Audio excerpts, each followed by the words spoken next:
L'historien Nabil Mouline vient de publier l'ouvrage Drapeau du Maroc, une histoire symbolique, un voyage à travers les âges pour retracer les parcours des drapeaux marocains, emblèmes chargés de sens. Nabil Mouline, chercheur au Centre national de la recherche scientifique et cofondateur de Morocco Narrative, label de promotion de l'histoire du Maroc, offre à travers ce livre les clés d'une lecture globale et approfondie des trajectoires du Maroc de l'Antiquité à nos jours, notamment en renouvelant notre perception des concepts, des symboles et des personnages qui ont façonné les passés du Maroc.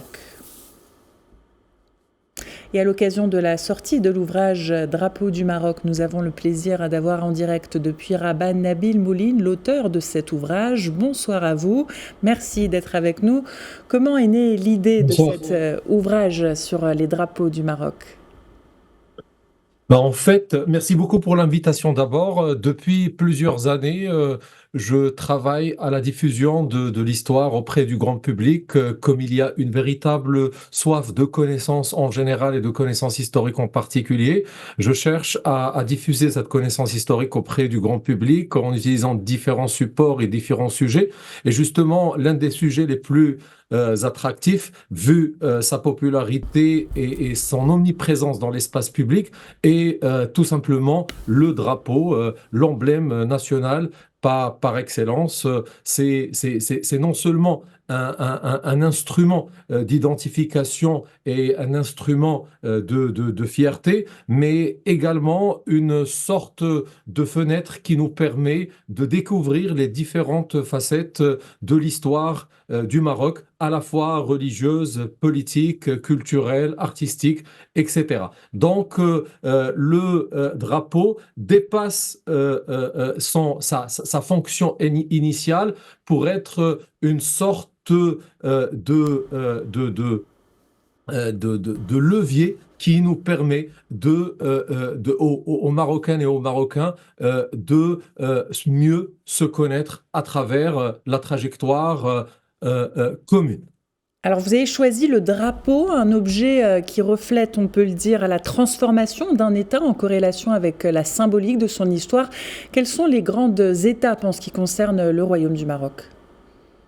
En fait, comme vous le savez très très bien, l'histoire du Maroc commence entre le 6e et le 7e siècle avant Jésus-Christ, à la faveur de la rencontre avec les Phéniciens. Depuis, un certain nombre d'entités politico-religieuses se sont partagées le territoire marocain, depuis les morts au 3e, 4e siècle jusqu'aux Yéfranides au 10e siècle, en passant par différents émirats, notamment durant l'époque islamique, les Idrissides, les Banu Saleh, les Banu Midrar, etc. Mais l'État marocain ne voit le jour en tant que tel qu'au XIe siècle avec les Almoravides, fondateurs de la première capitale nationale, Marrakech. Et c'est cette dynastie impériale, la première dynastie impériale en fait, qui va doter le pays d'un certain nombre de symboles politiques, notamment le drapeau. Et justement, les Almoravides qui militaient en faveur d'un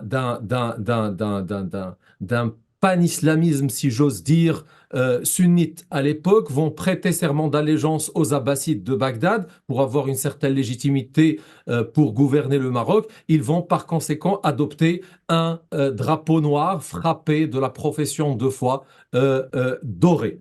Mais les choses vont évoluer énormément à partir du XIIe siècle avec les Almohades qui vont avoir une ambition quasi universelle en adoptant l'idéologie califale, et les Almohades vont adopter pour la première fois un drapeau que l'on pourrait qualifier de typiquement marocain, c'est-à-dire un drapeau blanc frappé la plupart du temps de la profession de la foi et d'une formule qui va être très très connue au Maroc et en Andalousie par la suite, la ghaliba illallah. Et ce drapeau qui va être baptisé le drapeau victorieux, Al-Alam al-Mansour, va devenir l'emblème par excellence de l'Empire marocain entre le XIIe et le XVIIe siècle, vu qu'il va être adopté par les dynasties qui vont succéder aux Almohades, les Mérinides, les Wattasides et les Zaïdanides, les Saadiens de l'histoire traditionnelle. D'ailleurs, c'est Zaïdanides qui vont gouverner le Maroc et une grande partie de l'Afrique de l'Ouest durant les 16e et 17e siècles, vont utiliser le drapeau blanc comme un emblème d'indépendance pour prouver l'ancienneté, la continuité et surtout l'autonomie de l'État marocain par rapport aux Ottomans et aux puissances ibériques. Une dernière question, Nabil Mouline, à la lumière de ce que vous venez de nous dire, que pouvez-vous nous dire sur l'actuel drapeau marocain ? En fait, le drapeau actuel a des origines qui remontent au XVIIe siècle avec l'émergence de la dynastie actuelle, la dynastie des Alaouites, qui va dans un premier temps adopter un drapeau vert, puis dans un second temps un drapeau rouge, cette fois inspiré des corsaires de Rabat. Durant une longue période, c'est-à-dire entre le XVIIe et le XIXe siècle, le Maroc va avoir deux drapeaux, un drapeau vert qui symbolise l'autorité religieuse des sultans et un drapeau rouge qui symbolise leur pouvoir politique. Et ce n'est qu'à partir des années 1870 que le drapeau rouge va s'imposer comme l'emblème national par excellence, c'est-à-dire entre 1870 et 1915. À partir de 1915, il va y avoir une grande concertation entre la puissance tutélaire, c'est-à-dire la France, et les autorités locales dirigées par le sultan Moulay Youssef et le grand vizir Mohamed El-Mqri pour, en quelque sorte, amender ce drapeau. Et en novembre 1915, on va lui rajouter une étoile à 5 branches vertes pour en faire le drapeau du Maroc que l'on connaît actuellement. Ce drapeau va être adopté par la suite par le mouvement national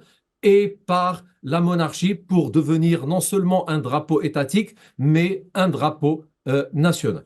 Merci Nabil Mouline, auteur de l'ouvrage Drapeau du Maroc et chercheur au Centre national de la recherche scientifique et cofondateur de Morocco Narrative. Merci à vous.